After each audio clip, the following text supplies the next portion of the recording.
So my sister and I, her name's Amber, we used to dance together in our mom's basement. Mirrors to us is like real estate. We're like, oh, they got mirrors? And we would piece together a bunch of broken mirrors and just try to like be able to like see ourselves between like the areas that were actually salvageable in some way. And my mom was sort of like, this is great, but like y'all need to find somewhere else to go. We actually met a local upcoming rapper named Suave, and he was about 13 years old. We were probably 11 or 12. And he was like, I'm looking for backup dancers. Me and my sister were like, yeah, we'll backup dance for you. Little did we know he brought us to AS220 Youth. And it said, young performers wanted, will pay. So my sister and I were like, yeah.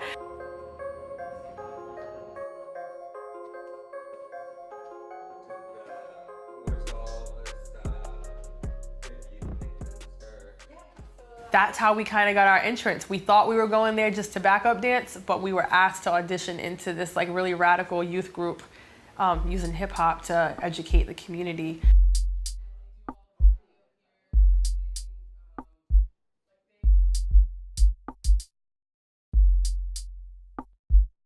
I've never left, actually. So I started off doing hip hop dance, hip hop theater, and I stayed with them all the way up until I was 18. So just like, you know, writing lyrics, dancing, doing a lot of spoken word, a lot of acting, and we would take those performances and perform them all over. Like we traveled to Chicago, DC, New York. So when I turned 18 or so, I was a young mom, still performing. My kids were just coming with me. My mentor, David Gonzalez, he got a job in Chicago. He was kind of like, I'm leaving this program to you. Like, you have to run it now. And I was like, what? Like, what do you mean? Like, I was like, I don't know how to do this. Like, you didn't teach me. And he said, Angel, it's real simple. Like, can you do it or not? Or should I find someone else? I'm just gonna learn how to do it and make it happen. So I started teaching MC writing classes. I'm teaching them how to like break down beats and understand how to write bars and catchy hooks. As David was transitioning out, he began to hand me more and more. So it started with the MC writing classes. Then he gave me the open mic. So I had to start coordinating that whole thing. I used to have like a backpack. It was my promo backpack. It had a staple gun, tape, flyers. I was ready. And I'd plaster the city with flyers for upcoming events. In some cases, taking my kids and strollers with me as I'm doing this stuff. So that's where my start really was. Like, systems don't just happen. They happen when people are either making a cognitive or a subconscious decision around their values.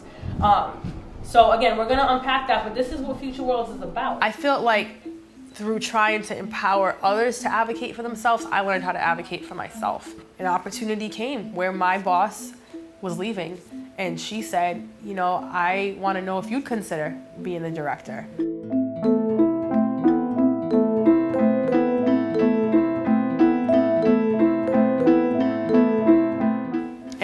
I took the position. I feel like I've really grown into it, and I realized that I'm able to do a lot of what I wanted to do in the music program now because I actually have more influence and power than I did.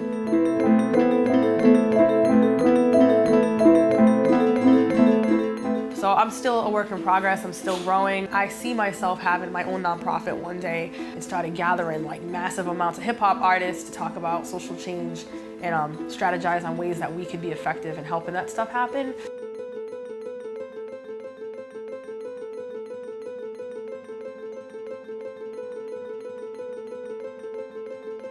And I just realized like, this is what I want to do forever. You know, like this is, I always thought I wanted to be like a famous rapper, an entertainer. And I realized that my talent and my magic power for entertaining people wasn't necessarily in a traditional sense that you're on a stage, but it's more about entertaining young people and engaging them through my art so that way I can help them figure out how to do the same thing.